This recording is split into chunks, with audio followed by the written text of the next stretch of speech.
Yeah. I'd like to call the Destin Fire Control District Board of Fire Commissioners to order. We're at 848 Airport Road here in Destin. The date is September 14th, 2021. The time is 5:30 p.m. This meeting is open to the public. And at this time, I'd like to have employee recognition. Yeah, I just wanted to thank our lifeguards that this is just a small portion, small sample of them. Some of them have gone back to college, but recognize their efforts at the 2021 USLA National Lifeguard Competition. It was a small team, but I'm just going to kind of paraphrase some of the results or condense them. Lifeguard Bryce Orchard got first, his age group for the paddleboard race, second overall in the country in the open. Chris Tank and his partner Chris Tank, they did the board rescue. They finished 7th overall in the country. Chris also finished 15th overall in the country in the open swim. Wow. Victoria Orcutt, who's not with us tonight, she's back at the University of Kentucky swimming. She finished 6th overall in the open swim and 5th in the women's open run, swim, run. Lieutenant Maureen Abita, she finished 1st in the age group swim, 1st in the age group run, swim, run.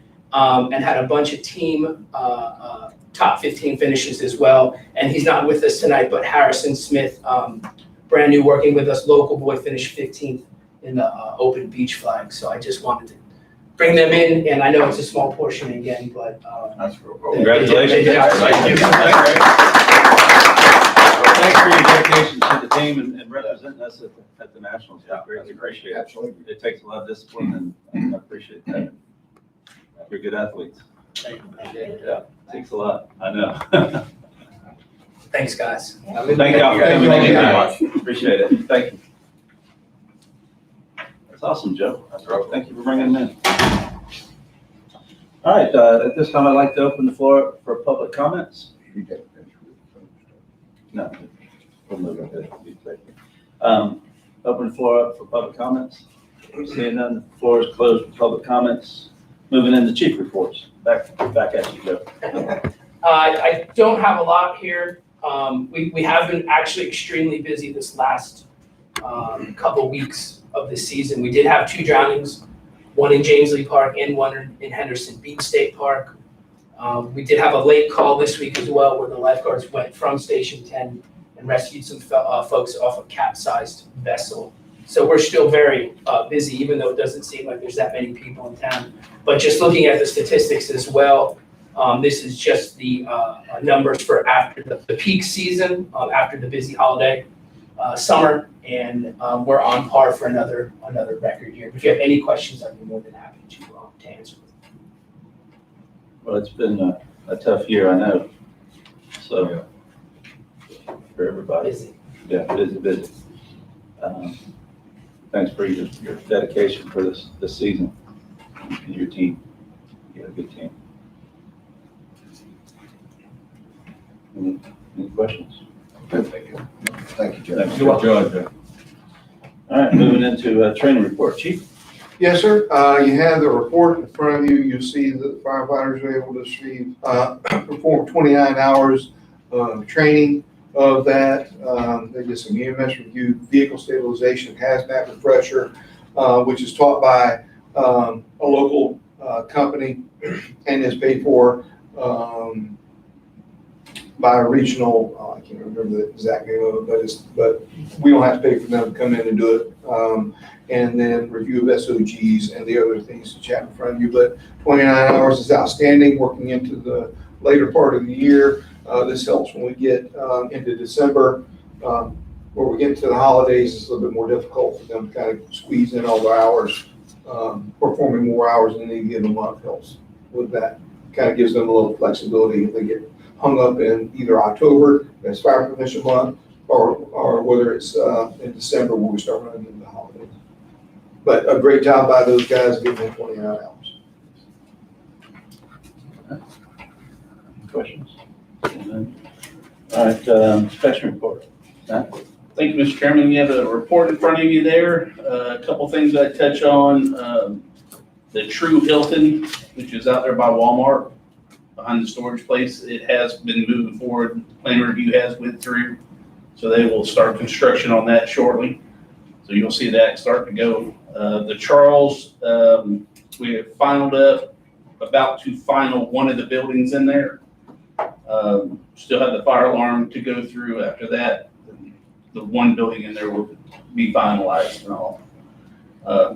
As Chief was mentioning just a minute ago, October is coming up. We do have fire prevention. We'll be at the schools and all the daycares and all that. So it'll be a busy time for us, and we appreciate, all the firemen and stuff taking their time and going to the school and helping us, do that too. So, other than that, do you have any questions? Maybe you got an answer on this one, Matt. On that Hilton, isn't it? Sure. Hilton. What's the permanent process on that? How long did it take from them from start to finish? Do you know? It's probably over a year. Okay. Yeah. Just curious. But I think they had a little bit of a break in the middle of it, and before the development order went out, they started it back again, I think. So it wasn't constant going the whole entire time. So, but I think we're a little over a year on that, going through the PRT and through everything.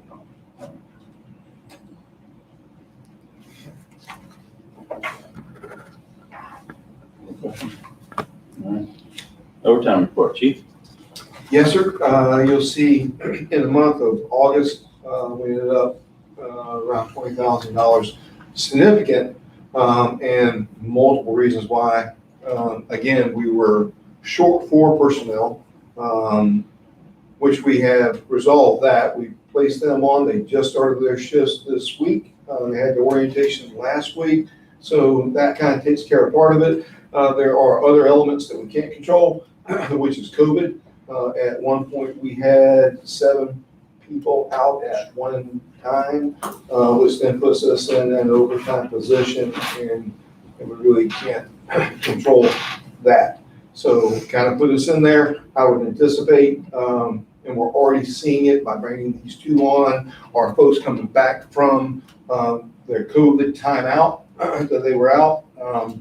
They're coming back, new people coming on. We're already starting to see it probably the last couple of days, and I think we're going to continue to see that for the rest of the year, where it'll be back down to what we're kind of accustomed to. However, I will say that when we had, with the opening of the additional station, and now there's 3 instead of 2, and running 2 apparatus out of 1 station, that 2 out of 1 station gave us some flexibility, in that we could shut it down in the event, and because of that, our numbers, when I say there isn't a magic number that we set our minimum manning number by end of day or elsewise. I kind of said it with our folks to say, when staff each truck, when there's 7, we put 2 trucks out of 1 station, I'll staff one of them with 2, the other one with 3. We can kind of go down to that because we can kind of run them tandem. But when we separate them, we really need to have 3 folks on that truck to be able to do the job. So now that we're separated, we need to keep that number at about 9 for us. So, and with 11 folks on shift, if 2 are off, it only takes 1 to be out on sick leave, and then you're in overtime. So I think we'll see the overtime going into the future will probably be a little greater than what we have in the last couple of years, only because of the way we're staffing now with 3 stations being separated out. But what we've experienced the last 2 months, we shouldn't see this unless we get hit with another round of COVID and it knocks quite a few more people out. The COVID experience that we just had the second round that kind of hit our department, we had so many out with the first one, and the second variant came out and kind of got us again, just like it has everyone else. First one, and the second variant came out and kind of got us again, just like it has everyone else. We were in the process of trying to gear up to send a crew out from our region to go help in Louisiana.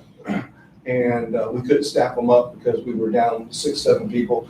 We normally were able to put a truck in with 4 personnel and send them out. This time we weren't able to provide anything because we just didn't have the personnel to do it because our folks were on COVID. And we were not unique. In the state of Florida itself, we were the only region that was able to stand up a strike team. That never happens. Most of the time, you're getting multiple strike teams out of any particular region in the state. In our region, normally, best we can do is probably 2. Well, we were the only ones that were able to stand a strike team up.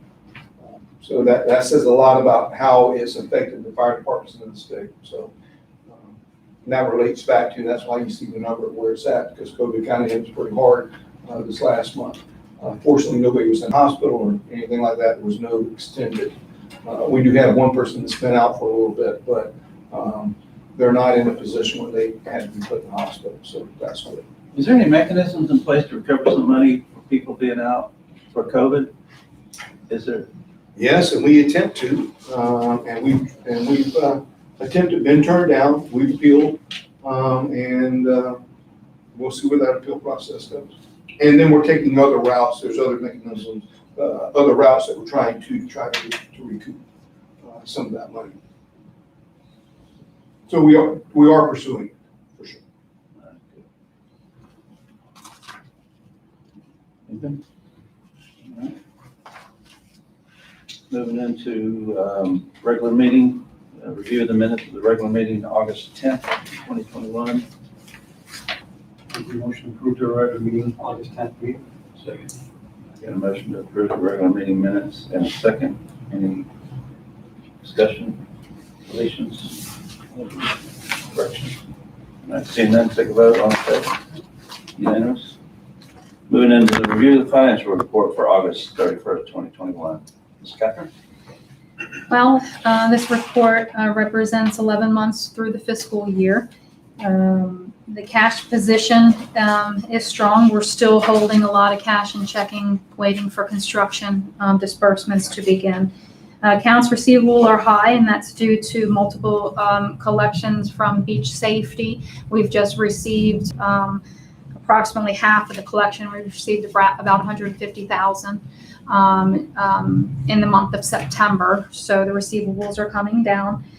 Accounts payable are higher than they typically are. We had 3 vendors that their payment carried over into September, so it's a timing issue, but all's good with receivables. Liabilities, equities in line for the month. As far as there's only one item I'd like to mention in the revenue and expenditure, and that is our contribution to the 175 plan.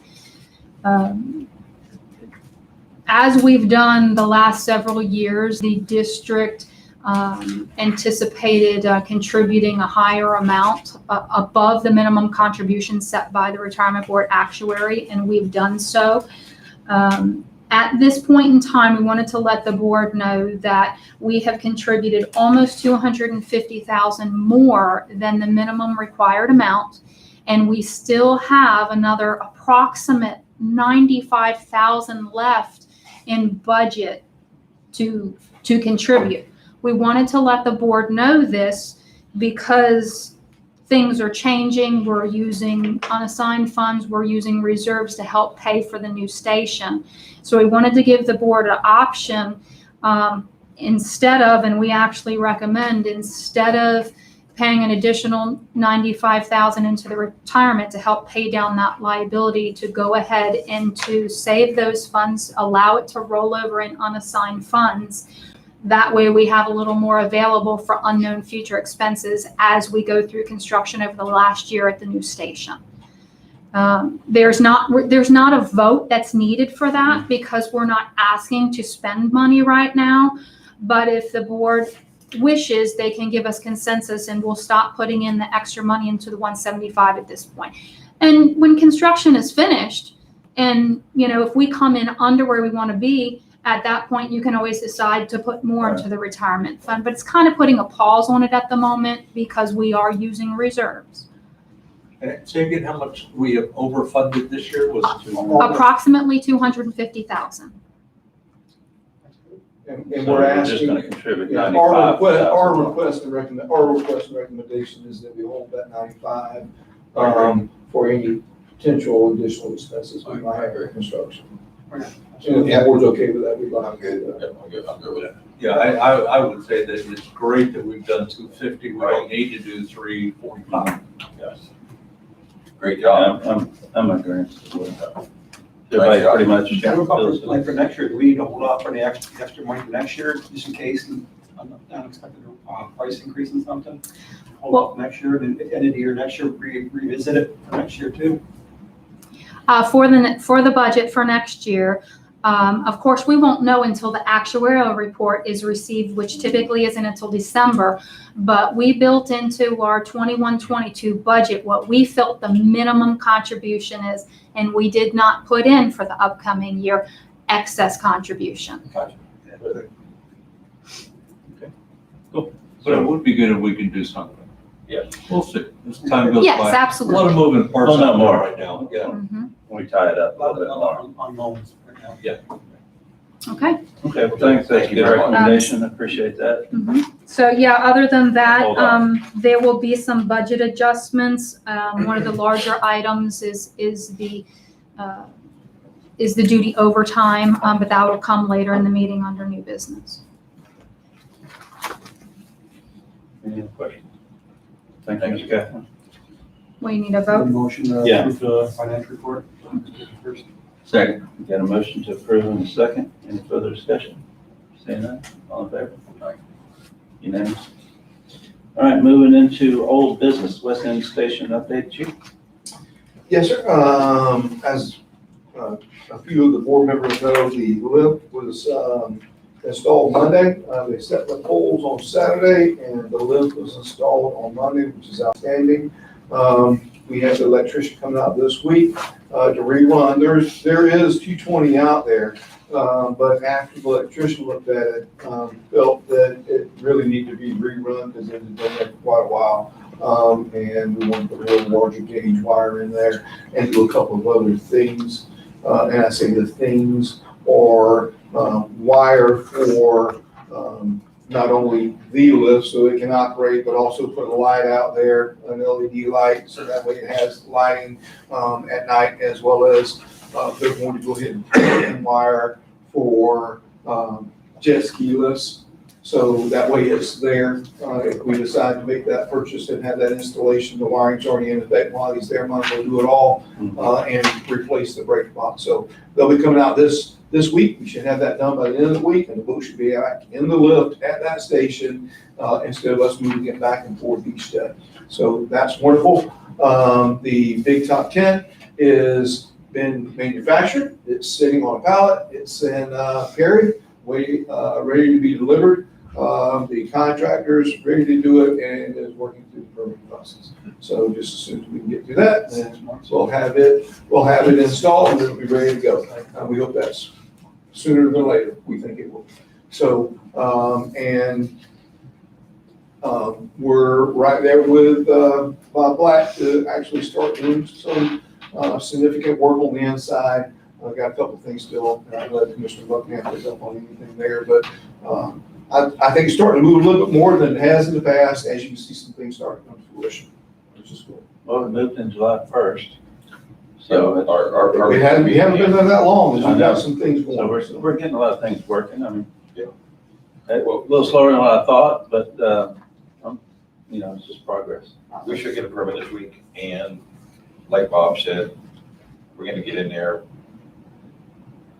60 days. 60 days, we should have guys in there. That's if we get the appliances. Yeah. And that's gonna be, we're gonna give it a chief, let them go pick out what they want for the appliances, but that's the hold up. Yeah, appliances, But yeah, I don't see it taking very long. yeah, right now, even residential's taking time. I'm hearing. We got a bid coming in on just telling the chief, we got a bid coming in on the directional board for the backflow preventer.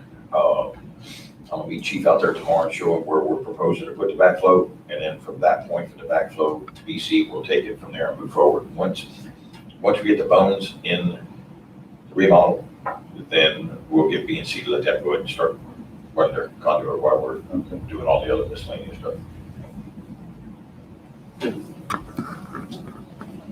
You'll be working with them, right, Matt, on that? No, absolutely not. That is not a responsibility.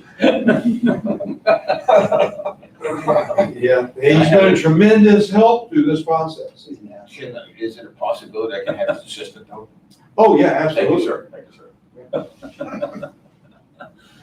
All right. That cost me, I know. All right, well, that's good. Any questions about the station? Nope. All right.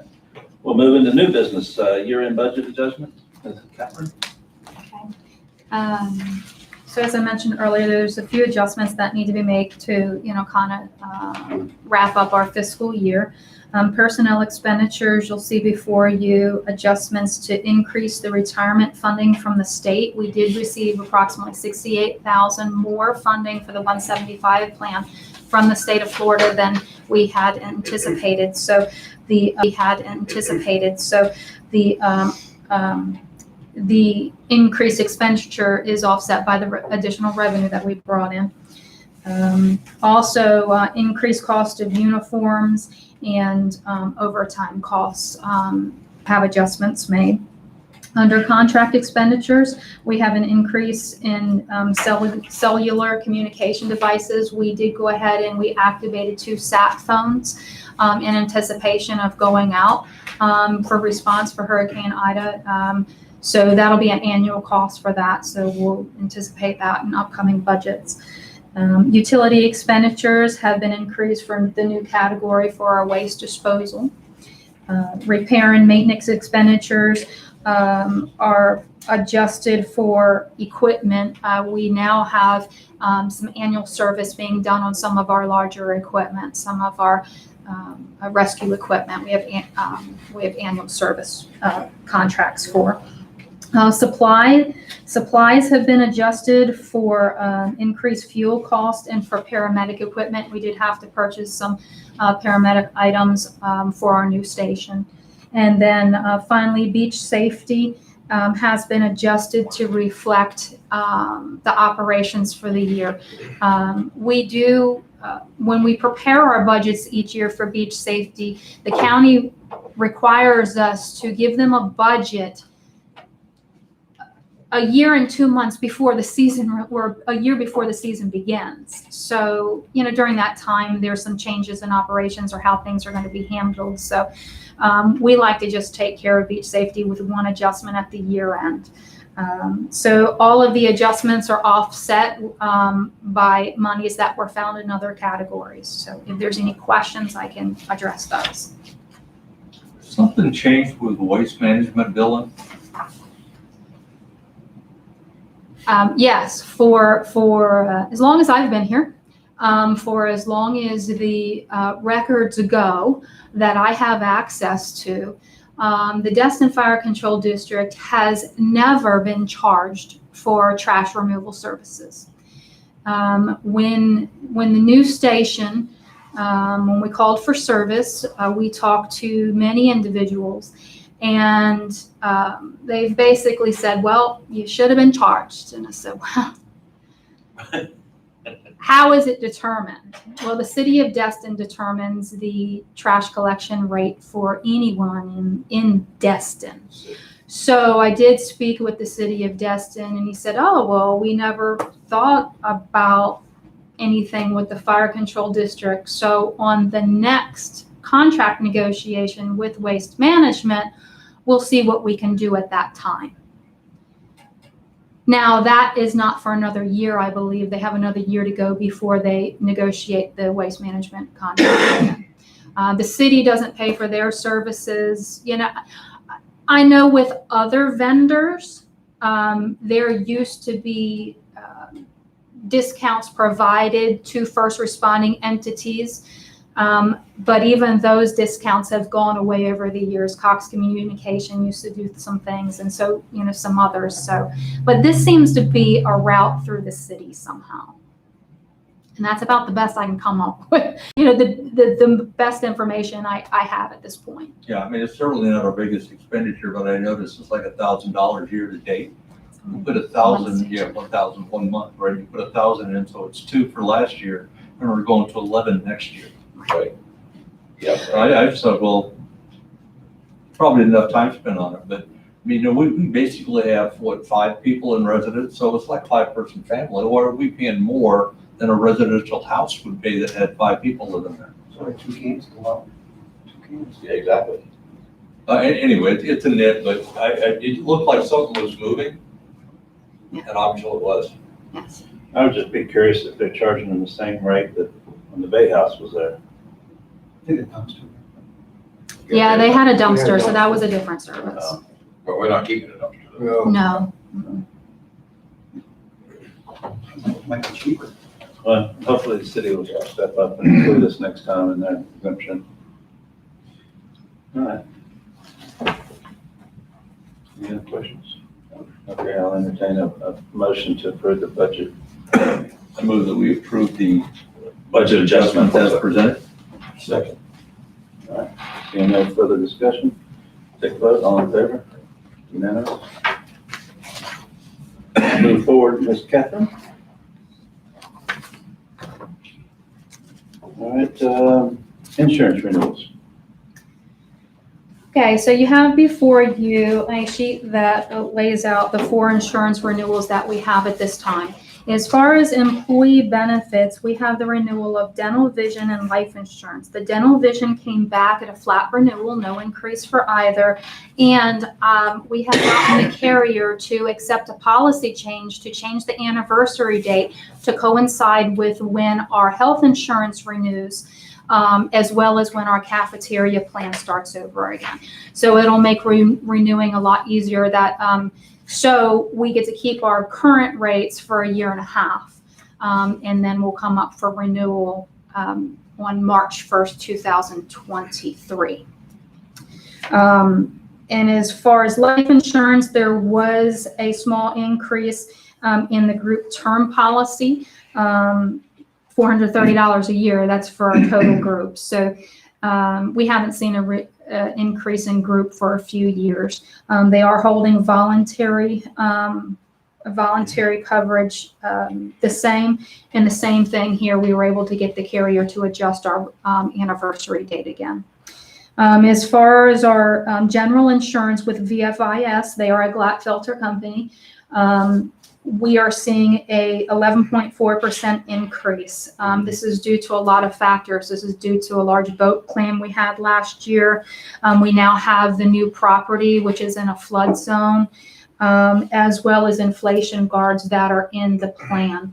And what that means in a quick summary of that is we have certain values on all of our buildings, and every year they run our property through an analysis to make sure that we have proper coverage on the building for replacement costs. So every year we have a little bit of inflation going in to cover higher costs from year to year. I will let you know that as far as the general insurance policy, we are still in a situation that there are no carriers that we can go to, so we can't really shop for insurance. I wouldn't recommend it anyways. VFIS has a wonderful insurance program for fire departments, for ALS. They've picked up our beach safety, but those other carriers won't pick up the beach safety. And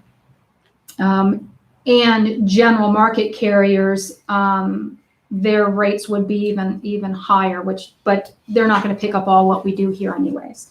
As far as workers' compensation, this is always a difficult insurance to see the renewal at. We're faced with a 14% renewal, approximately $38,000. Now this is down in the last few days from a 20% renewal. We've been working with our broker, our representative from Essentia Insurance, and he's helped go through the last 3 years, and he does this every year, but he works with the carrier to make sure that each individual workers' comp claim is rated properly. It has the proper reserves on it, should it be closed out, and he helps tighten it up. So we went from a mod of 2.23 down to 1.89, which was substantial. I was hoping to see a larger reduction from what we had a few days ago. However, the carrier has a schedule rating. So they kind of have to build in, they have to make up for the losses that they've had. And for our department, in the last 3 years, they've had $1.3 million worth of claims go through, medical claims and indemnity claims. We're continuing to work with our broker to help find ways that we can control cost. Right now, Chief had mentioned we've had 7 employees out on COVID this go round. Over the last year, it's been 17 people out on COVID that's gone through workers' comp. So maybe we develop a COVID program internally and we cover the indemnity. So we're working on different ways. We will be dropping off a very, very large heart claim next year for next year's renewal, and we're going to be losing $513,000 of exposure and only gaining $124,000. So that's promising for the upcoming year because claims stay on the renewal for a 3-year period. We do recommend staying with this carrier, even though we do have, again, a large renewal. This current year, we took on 17 COVID claims, 3 injuries, and 2 heart claims. So, it's kind of in the business of what we do, the exposure that we have. And not to say we don't have many carriers to take this to as well. The one viable option, once they write all the business, they will not write a single form of coverage. And they're not good for us on the property side. So we do ask that the board renews with all of our carriers as presented. So if I get this straight, COVID, falls under workman's comp? Yes, it's Just for actually. fire service. Yes, Right. fire service is Okay. presumed, just like heart is presumed, fire service is presumed as well. Okay. Yes. Just curious. Make a motion to approve the recommendation provided. Second. And I got a motion and a second to approve the insurance renewals. Any further discussion? Seeing none, take a vote. All in favor? Unanimous. Thank you, Ms. Catherine. Thank you. Sure. All right, moving into Hobart Field Mutual Aid Agreement. Chief?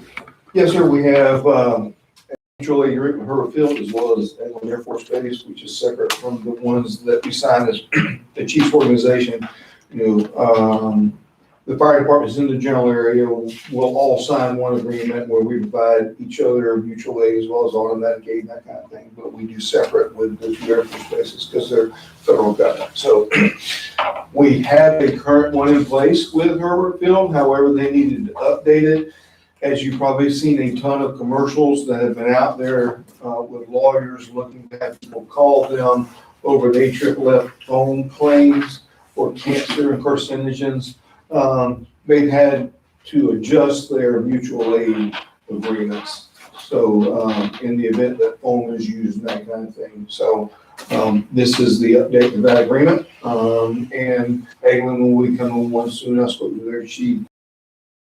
Kind of thing. So this is the update to that agreement. And Eglin will be coming on soon. I spoke to their chief just week, and he said they're making the modifications in the agreement to kind of cover that exposure for them when they go off base. So that's the agreements before you. My recommendation would be to approve it.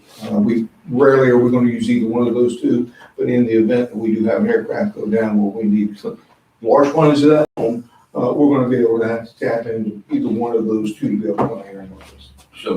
So let me ask you, so the phone deal, if we go on, will there be a chance that we'll ever go on base and operate with phone?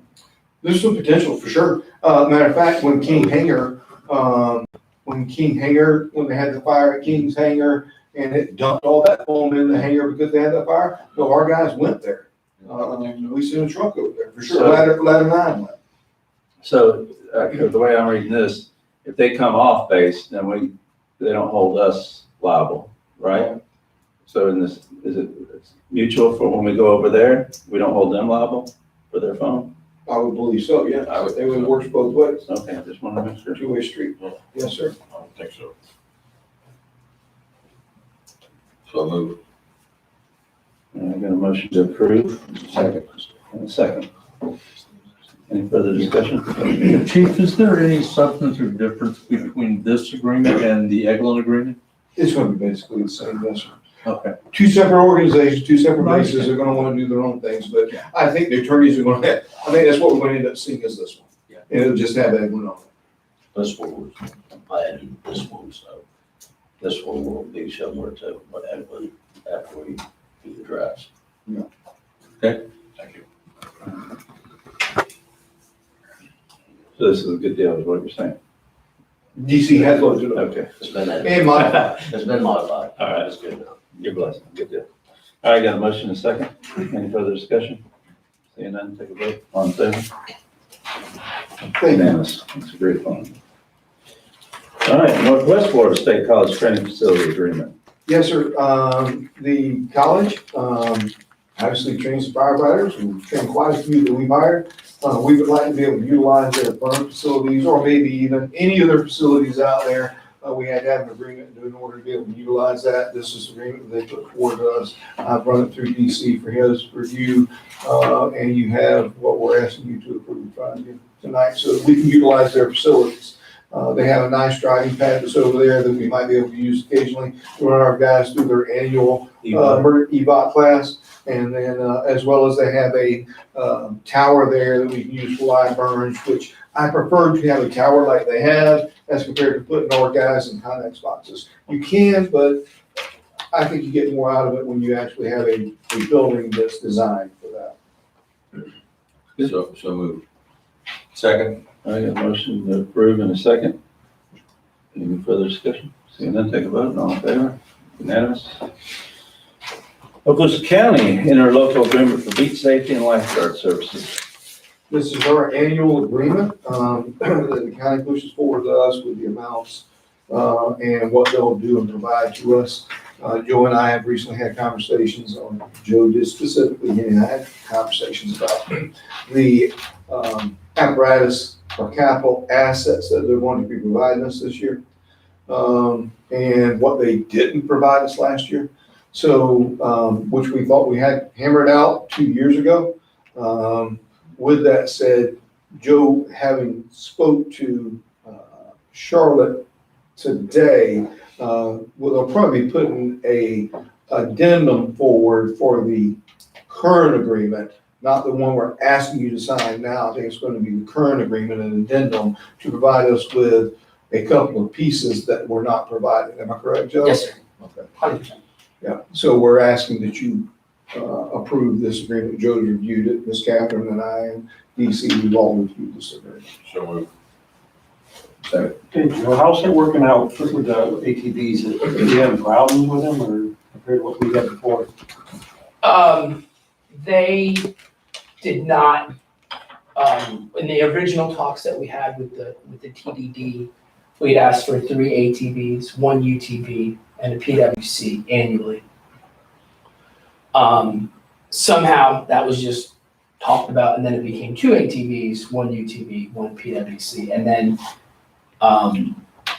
with COVID, those vehicles were ordered, but that's not the county's fault or the TDD's fault. We just never got those. So we are hoping that, and they are on order now, that we get what we've been owed, because we were not able to sell some of those assets that the district still owned. So we're hoping to combine all this and get it all in one big lump sum, to kind of summarize that. Because we've been doing maintenance on those that should have A been lot. gone. Yeah, Yeah. The cost is on it significantly. I mean, I signed the checks. Yeah, yes, sir. That's because we're not in Catherine and I have worked for years on getting that rotation to where we were getting the biggest bang for our buck and our ROI Yeah. on selling, so, auctioning them off. So it actually cost us money because they didn't provide us the vehicles that we were owed. And if we And it have, wasn't their fault, I'm just saying. if we have to because of- stretch that into, and we've done this, If it continues into Years the ago. future, this is gonna be a problem. yeah, if we put 4-year ATVs out on that beach, that's gonna be Yeah. not Yeah. good. And That's how people get hurt. They And, get so yeah, close, they and fall apart. When they're running 100%, down the beach. correct. Yeah, no, that's not good. Well, we just need to keep a good eye on it, and I know you will. Yes, we are. And if we need to address it with whoever we need to address it with, that's what we need. Exactly what I told you. Yes, Yeah. sir. All right, sounds like you're on top of it, just want to have the discussion. All right. So I have a motion from Commissioner Buckingham, and there was a second. Who was the second? Yeah, then we have a discussion. Tommy. All right, any further discussion? Let's take a vote, all in favor? Unanimous? Thank you, Chief and Joe. And Catherine. All right, Court Security Grant, Department of Homeland Security. Yeah, these Some next good two news. items are great items, actually. Kind of excited about both of them. Port security grant, we're gonna need the board's approval to accept the grant that we've been awarded from FEMA for the purchase of the new boat. You'll see the amounts in there. They've awarded us $747,049. We applied for $996,066. So that grant is a 75-25 grant, which means that we would need to come up with $249,017, which we have that ability to do and have made those adjustments in preparation for us being awarded this grant. So we're prepared, and we ask the board to accept this grant. So move. Second. Love it, thank you. Yes, exciting news. Very excited, very excited. We've always talked about a second vessel. Just, we can go now without worrying about Right. going over. Exactly. Yeah, so, Motion second, yeah. You like that idea, don't you? Oh, yeah. All right. All right, got a motion to approve the grant in a second. Any further discussion? See none. Take a vote, all in favor? Unanimous on that one, Chief. Thank you. Good job to all involved with. Yeah, and I'll say, Captain Romero did the yeoman's work in writing that grant. There was some help, but he did the yeoman's job in doing the research and the writing. Miss Catherine and Miss Cammy helped to tidy it up, clean it up a little bit, and make everything like it needs to be.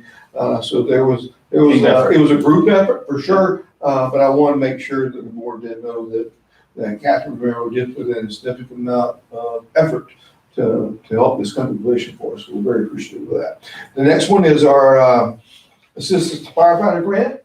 We applied for an SCBA grant to replace ours. We have done this in the past and been turned down. The SCBA's weren't old enough, so we couldn't even get through the front door. We would submit it and it'd be like, nobody even gets to read what we wrote because it didn't meet age requirements. We met that age requirement, and lo and behold, sure enough, we get approved for this grant. So this grant is, they reduced it, we were asking for more, they reduced it down, it's $191,431.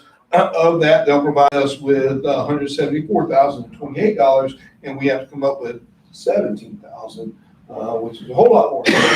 This is a 90-10 grant, which is much better than 75-25, only because they'll do it based upon residential population, which worked out pretty good with us, residents. So that put us in a rural category, which made us a 90-10, which works out great for us. We're able to receive more of the grant fund. So we asked that the board approve this one as well. It will save us money. We already own assets as CVAs, so therefore we know that we put money aside in our asset fund to replace those. With this grant, it assists us with that because, as the board knows, we do it at what it cost us, not what it's going to cost us to replace it. So it's not a replacement cost. So this helps us out because that replacement cost, based upon what we had last time, is significantly more. So, thank you. All right, got a motion to approve. second, Second. good job. Good job. And any further discussion on it? I don't understand this. We pay federal tax to the government who funds FEMA Right. and gives us money. Right. What, Nice. it's not like they're buying a boat for us or anything like that. That was great. I mean, they're just paying part of our operating costs. Right. And what do we give up other than our tax that we pay? Do they have any rights to commandeer us, to direct us, to mobilize us, to?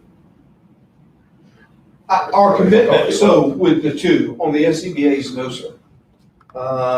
There normally is performance requirements on grants that we might receive. So in the past, when we've received the SAFER grant for firefighter staffing, Yep. there's a performance period of 5 years, which we would have to continue to employ those folks. we ran into a sticky part because we had gotten that grant at the time that the economy really tanked on us. And we were fixing to have to cut our staffing down. That became tricky for us at that time, so that performance became an issue. But for SCBA, there's the performances just have to have spent the money in a particular period of time and accomplish certain things, but it's all about getting us the SCBA's. With the port security grant, our vessel then would be available that we would respond to emergencies if requested by the Coast Guard, from Panama City to Pensacola, that kind of thing. But we would do that we would assist them. They give us $1 million to do so. We do that anyway. Yeah, so. but which- There's a local agreement that says we do that anyway. Well, that's why when we were asked, they said, well, you'd have to do that. And I go, we do it Good job. now with a 25 footer. So I'd rather have a 42 footer and go do it. So, because if we decide it's out in the Gulf, I'm gonna feel a lot more comfortable putting my folks on, when it's bad, out in the Gulf on a 42 footer to send them out there than I am the 25 footer to send them out there. Feel a lot more comfortable with our guys when we do that. So I saw the requirements as Commissioner Wilson had asked, performance for us. What we're committing to is that we will respond when requested, whether it be the Coast Guard or Eglin or any other DOD or anyone else in this general geographical region, that we will respond. Well, we would already do that anyway. That's the way I see it. And that's the only requirement that's on us, that we'll respond when requested. And of course, that has prefaces. If we can't because of something broke or something like that, well, we just can't do it. So it's not every time, but if the boat's available and the staff is there, we'll respond. That's the only requirement that one's. All right, so I've got a motion in a second. Any more discussion? Seeing none, take a vote. All in favor? Unanimous? Thank you again. Yes, sir. Congrats. Very good. Those are very happy. All right, moving into our next scheduled meetings. We have a special meeting scheduled for September 22nd at 9 a.m. if needed.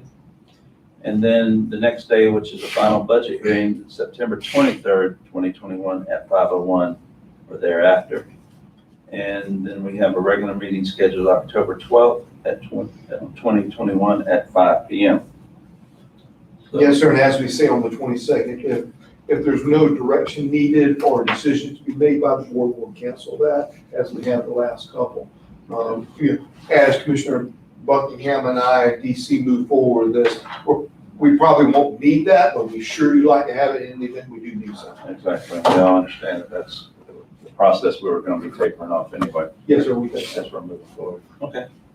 Very good. Thank you. If nothing else comes in front of this board, this meeting is adjourned. Thank you. Yeah.